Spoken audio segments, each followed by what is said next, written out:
हे मेरे नाथ, हे मेरे नाथ, मैं आपको भूलूं नहीं। मैं आपको भूलूं नहीं। हे मेरे प्रभु, हे मेरे प्रभु, मैं आपको भूलूं नहीं। मैं आपको भूलूं नहीं। हे मेरे स्वामिन, हे मेरे स्वामी, मैं आपको भूलूं नहीं। मैं आपको भूलूं नहीं। आज जो बात कही महाराज जी ने वासुदेव सर्वम, ये अंतिम बात है। थोड़ा पीछे का अंतिम बात। स्वामी जी ने एक बार कहा कि साधक को ये देखना है कि मुझे कहाँ तक जाना है। भाई घर से कोई व्यक्ति नहीं निकले तो एक लक्ष्य निर्धारित करता है कि यहाँ तक मुझे पहुँचना है। तो ये वासुदेव सर्वम, यहाँ तक साधक को पहुँचना है। ये अंतिम बात है।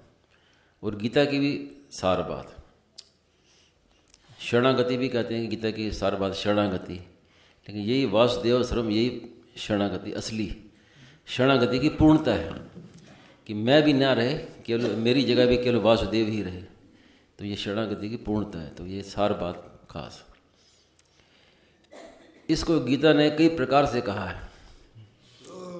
विचार के, विवेक विचार की दृष्टि से भी कहा है, आस्था की दृष्टि से भी कहा है, ज्ञान योग, कर्म योग, भक्ति योग, कई दृष्टियों से कहा है।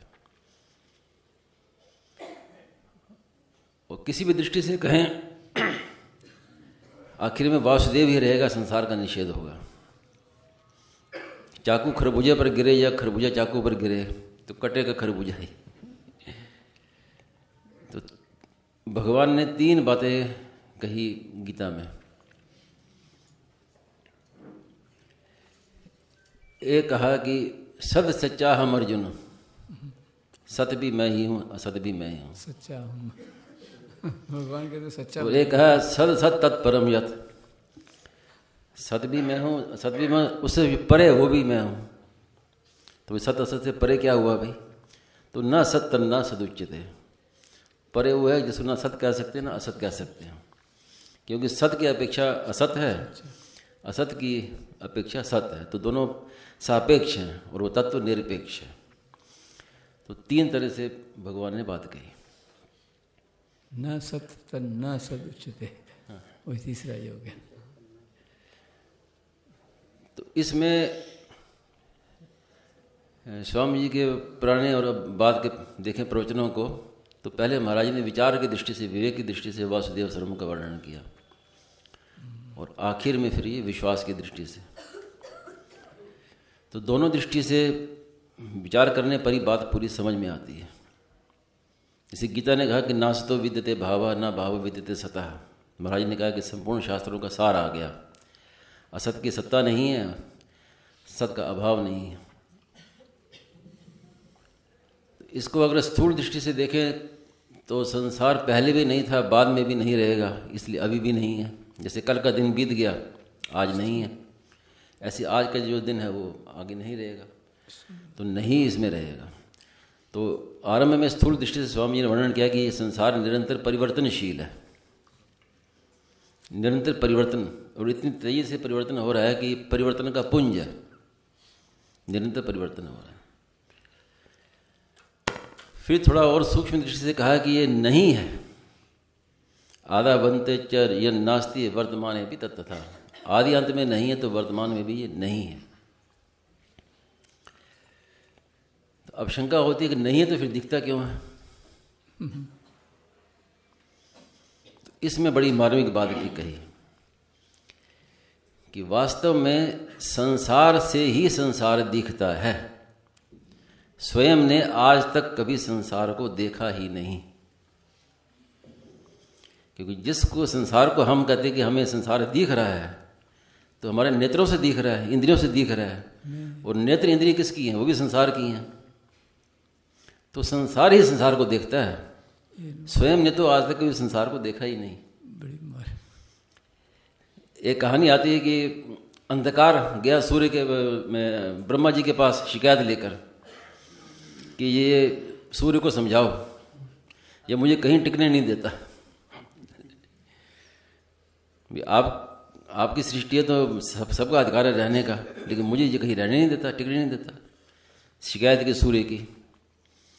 तो ब्रह्मा जी ने बुलाया सूर्य को बोलो भाई तुम क्यों नहीं टिकने देते? बोले कौन? बोले अंधकार। तो सूर्य ने कहा कि मैंने अंधकार को आज तक कभी देखा ही नहीं। कहाँ है? लाओ साहब ने देखूं तभी तो शिकायत हो कि भाई अब टिकने नहीं देता। मैंने उसको देखा ही नहीं, तो मेरे पर तो कोई दोष बनता ही नहीं है, देखा ही नहीं उसको। तो ऐसे ही है कि स्वयं ने कभी आज तक संसार को देखा ही नहीं। संसार को देखा ही नहीं है विचार की दृष्टि से। और आस्था की दृष्टि से देखें तो जो दिखता है वही वासुदेव ही है।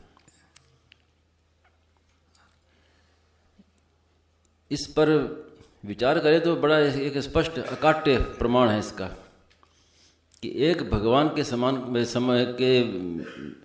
कोई दूसरा है ही नहीं। सृष्टि के आरंभ में एक परमात्मा थे और परमात्मा से संपूर्ण सृष्टि हुई। तो जब परमात्मा ही थे एक, तो फिर संसार कहाँ से आया? इसका उत्तर नहीं मिलेगा। हम एक मकान बनाते हैं तो उसके लिए वो ट्रक मंगाते हैं, सीमेंट मंगाते हैं, बजरी मंगाते हैं, ईंटें मंगाते हैं बाहर से। लेकिन किसी शास्त्र में ऐसा नहीं लिखा कि भगवान ने सृष्टि बनाई तो माल बाहर से माल मंगवाया। अग्नि, तेज, वायु, आकाश, पृथ्वी, ये सब बाहर से मंगवाई, कहीं नहीं आता। तो बन गए आप अकेले सब कुछ। तो ये मानना ही पड़ेगा कि वो परमात्मा खुद ही बन गए। अगर परमात्मा के सिवाय किसी की भी सत्ता मानेंगे तो ये मानना पड़ेगा कि परमात्मा दो हो गए। अगर संसार माने कि अलग था तो दो परमात्मा हो गए, वो असंभव बात है। तो परमात्मा तो एक ही थे। तो सबसे प्रबल ये मानने की बात है और इसी को लेके हमें ये स्वीकार करना है कि जो दिखता है परमात्मा ही है, क्योंकि परमात्मा से सृष्टि बनी। तो अगर सृष्टि की अलग सत्ता माने तो फिर ये मान नहीं सकते कि परमात्मा के सिवाय और दूसरा क्या है, कोई नहीं। संसार फिर कहाँ से आया, इसका कोई उत्तर नहीं है।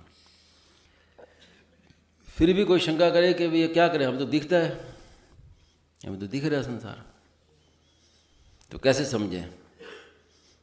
तो स्वामी जी ने साफ मना कर दिया कि समझ नहीं सकते। ये समझने का विषय ही नहीं है, ये मानने का विषय है। ये इसमें समझ लागू नहीं होती।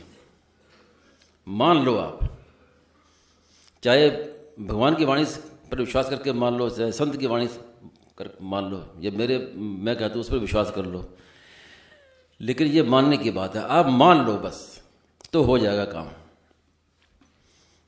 लेकिन ऐसा नहीं कि हम मान लेंगे तो हमारे उद्योग से होगा, ऐसा नहीं होगा, भगवत कृपा से। आपका काम है सिर्फ मानना, इतना ही हमारा कर्तव्य है, और कोई साधक का कुछ नहीं करना है। केवल मान लो कि सब कुछ भगवान ही है। अब कई मन में आग्रह रहता है कि भाई हम तो भगवान श्री कृष्ण को दिखना चाहते हैं सब जगह। कोई कहते हैं हम भगवान राम को दिखना चाहते हैं, हमें तो ये ऐसे इस रूप से पसंद नहीं है। तो उसका भी उत्तर महाराज ने दिया है कि बच्चे लुका छिपी का खेल खेलते हैं, तो कोई बच्चा अभी छुपा है और कोई देख ले, कहे कि मैंने देख लिया, तो वो छुपा रहेगा क्या? छोड़ आ जाएगा। वो कहेगा जब उसने देख लिया तो अब छुपने का क्या फायदा, अब सामने आ जाओ। तो सब जगह भगवान देखो, ये भी भगवान, ये भी भगवान, ये भी भगवान, सब जगह उसको देखो। तो भगवान से कहेंगे इसने तो मुझे देख ही लिया, अब क्या छुपना, तो सामने आ जाओ। तो सामने आ जाएंगे। तो खास बात, अंतिम बात यही है कि एक भगवान ही है, और इसको बस मान ले दृढ़तापूर्वक। समझना नहीं है, समझ में ना आए तो भी मान लो। अब और क्या कहेंगे इसमें? इसमें एक बात महाराज जी ने केशवराम जी को कही थी, बोले देखो इसमें ना जोर नहीं लगाना, बस जैसे ये हारमोनियम है, हाँ, ये मनमोहन जी हैं, जोर नहीं लगाना मतलब कि इसमें वो वही मतलब कोशिश नहीं करनी है, कुछ नहीं, स्वाभाविक रूप से, सहज रूप से मानना है, स्वाभाविक सहज रूप से। जोर लगाएंगे तो फिर वो जड़ता आएगी, वो समझना हो गया, समझने में जोड़ मान लेना है बस, स्वाभाविक।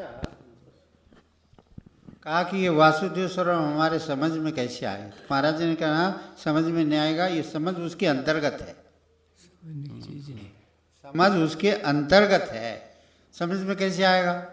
एक प्रश्न और भी बढ़िया आया है, ये बन गए आप अकेले सब कुछ में, तो महाराज जी को पूछा, महाराज जी इसका अनुभव कैसे हो?